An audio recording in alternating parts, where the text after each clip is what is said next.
முந்தினோரா பிந்தினோரா? இது இயேசு கிறிஸ்துவுக்குள் பிரியமான என் சகோதர சகோதரிகளே, இந்த நிமிட நட்சத்திரக்கு இயேசுவின் நாமத்தில் நான் உங்களை அன்போடு அழைக்கிறேன். முந்தினோரோ பிந்தினோரா? இது இயேசுவில் பிரியமானவர்களே, முதலில் நாம் அழைக்கப்படுகிறோம். அழைத்தவுடன் ஆண்டவர் உடனே தேர்ந்து கொள்ளவில்லை. எல்லோரையும் அழைக்கிறார், அழைத்தோரை தேர்ந்து கொள்கிறார். அந்த தேர்ந்து கொள்ளுதலில் நிலைத்திருக்க வேண்டும். அழைக்கப்பட்டோர் தேர்ந்து கொள்ளப்படுகிறார்கள். தேர்ந்து கொள்ளப்பட்டவரை சிறப்பானவர் என்று நாம் சொல்லி பார்க்கிறோம். இவர்களை முந்தினோர் என்று சொல்லுகிறோம். இந்த அழைப்புக்கு வராதவர்கள், இந்த அழைப்பிலே பங்கு பெறாதவர்கள், தேர்ந்தெடுக்கப்படாதவர்கள் பிந்தினோர் என்று சொல்லுகிறோம். இந்த அழைக்கப்பட்ட நபரை கடவுள் தன்னுடைய காரியங்களுக்காக, தன் பணிகளுக்காக மீண்டும் அழைத்து அதை செயலாட்ட அனுப்பப்படுகின்ற பொழுது சாக்கு போக்கு சொல்லுவார்கள்.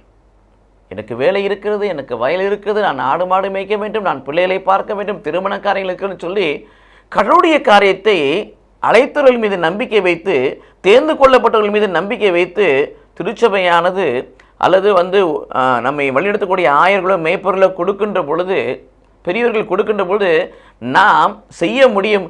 ஆனாலும் அதை நிராகரிக்கக்கூடிய பிள்ளைகளாய் மாறுவோம். உன்னதத்தை விட, உன்னத பணியை விட உலகத்தின் பணி முக்கியமானதாய் மாறும். அதை நிராகரிப்போம்.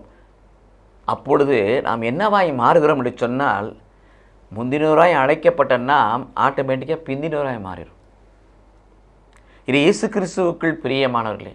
பிந்தினோர் ஒன்றும் அறியாதவர்கள் திடீரென்று வாருங்கள் என்று அழைக்கின்ற பொழுது, அந்த காரியத்தை அவர்கள் மனமூந்து செய்கின்ற பொழுது அவங்க எந்த ப்ரிப்ரேஷனும் இல்லை, என்னான்னு தெரியாது. ஆனால் வார்த்தைக்கு சொல்லுக்கு கட்டுப்பட்டு அழைத்த உடனே வந்து தாமதம் இல்லாமல் கடவுள் சொல்லுகிற, மேய்ப்பர்கள் சொல்லுகிற, திருச்சபை சொல்லுகிற, பெரியவர்கள் சொல்லுகிற பணியை மறுக்காதபடி தன்னுடைய காரியத்தையும் புறம்பை தள்ளிவிட்டு கடவுளுக்காக அந்த பணியை செய்ய முற்படுவார்கள். அப்போ என்ன ஆயிடுறாங்க? ஒரு காலத்தில் பிந்தினோராய் இருந்த, கடவுளை அறியாமல் இருந்த இவர்கள் கடவுளுக்குரியவர்களாக முந்தினோராய் மாறிவிடுகிறார்கள். ஆகவே அழைப்பு முக்கியமல்ல, தேர்ந்து கொள்வது முக்கியமல்ல. அழைக்கப்பட்டாலும் தேர்ந்து கொள்ளப்பட்டாலும் கடவுள் விரும்புகிற நேரத்தில் அவர் திட்டத்தின்படி, திருவிழத்தின்படி, தீர்மானத்தின்படி அவர் பணியை செய்ய யார் முன் வருகிறார்களோ, சாக்கு போக்கு சொல்லாதபடி பணியை செய்ய யார் முற்படுகிறார்களோ, பணிவிடை புரியக்கூடியவர்களாய் மனமுந்து யார் வருகிறார்களோ அவர்கள் தான் முந்தினவர்கள். இங்கே பிந்தினவர்கள் முந்தினோராய் மாறுகிறார்கள். முந்தினோரோ சாக்கு போக்கு சொல்லி பணி செய்யாதபடி பிந்தினோராய் மாறுகிறார்கள்.